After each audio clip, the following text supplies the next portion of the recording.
আসসালামু আলাইকুম সবাইকে। আজকে অফিস থেকে ছুটি নিয়েছিলাম ক্যাটের জন্য খাবার কেনার জন্য। সকালে অফিসে আসার সময় দেখেছিলাম যে ক্যাটের খাবার শেষ হয়ে গিয়েছে, তো ভাবছিলাম যে আসার সময় খাবার নিয়ে আসতে হবে।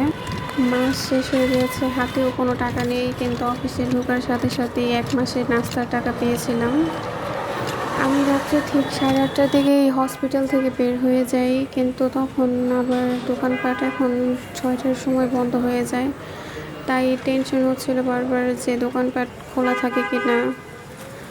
তাই ওয়েট না করে সন্ধ্যার 6টার দিকে বের হয়ে গিয়েছিলাম। তখন রোগীর চাপ একটু কম ছিল, তাই কিছুক্ষণের জন্য আর কি ছুটি নিয়ে বের হয়েছিলাম।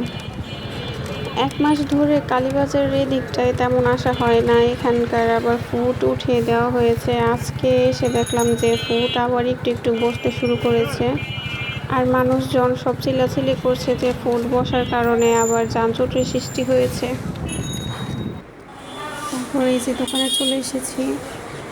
তারপর এখান থেকে 1 কেজি খাবার নিয়েছিলাম। সবসময় আমার বিড়ালকে প্যাকেটের খাবার খাওয়াই, কিন্তু এবার এই খোলা খাবারটা নিয়েছিলাম। দেখি যদি এটা খাই তাও নেক্সট টাইম থেকে এটা নিব।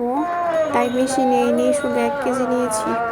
আর এখানে 1 কেজি খাবারের দাম নিয়েছে 400 টাকা। সবাই ভালো থাকবেন, আল্লাহ হাফিজ।